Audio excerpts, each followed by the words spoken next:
Halo semua, saya Kevin Gerald Malia, peserta Latsar CPNS Pemprov Sulbar dari gelombang 1, Angkatan 4, kelompok 1.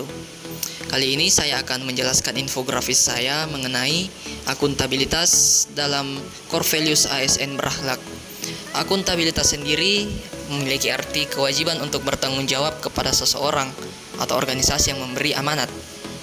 Sedangkan dalam konteks ASN, akuntabilitas itu adalah kewajiban untuk mempertanggungjawabkan segala tindak tanduknya sebagai pelayan publik kepada atasan, lembaga pembina, dan lebih luasnya kepada publik.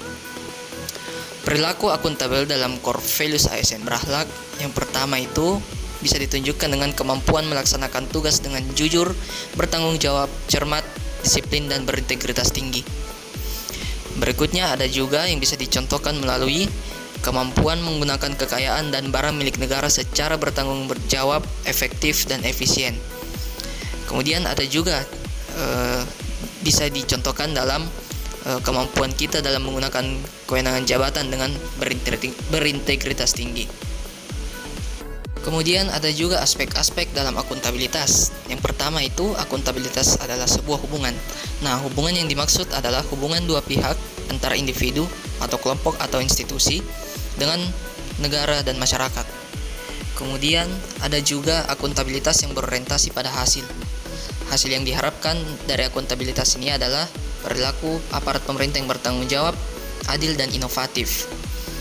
Ada juga akuntabilitas membutuhkan adanya laporan.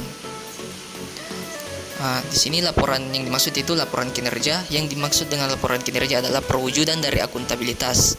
Dengan memberikan laporan kinerja, berarti kita mampu menjelaskan terhadap tindakan dan hasil yang telah dicapai oleh individu atau kelompok ataupun institusi.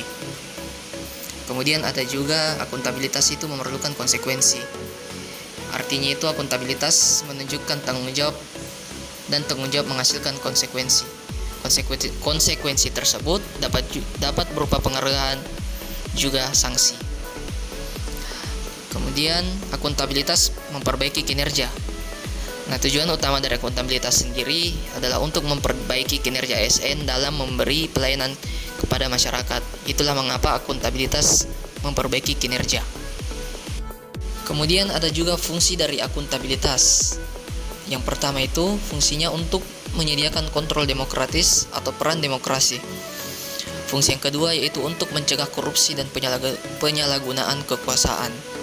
Itu disebut peran konstitusional. Yang ketiga ada juga namanya untuk meningkatkan efisiensi dan efektivitas atau peran belajar. Kemudian ada juga tingkatan akuntabilitas. Dimulai dari akuntabilitas personal.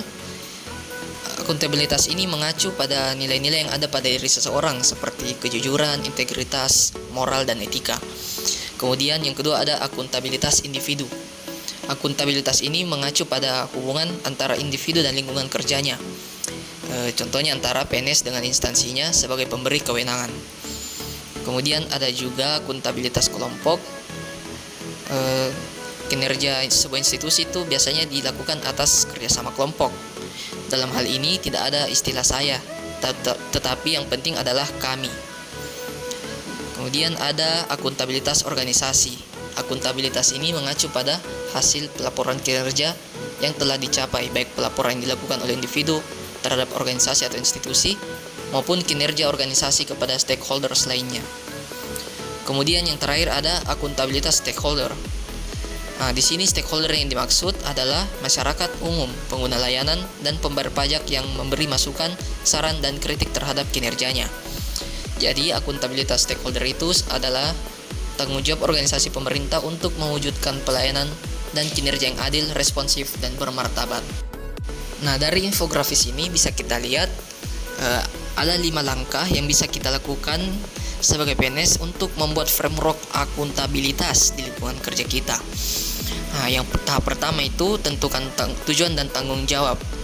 Nah, hal ini juga dapat dilakukan melalui penentuan tujuan dari rencana strategis organisasi, mengembangkan indikator, ukuran, dan tujuan kinerja, dan mengidentifikasi peran dan tanggung jawab setiap individu dalam organisasi.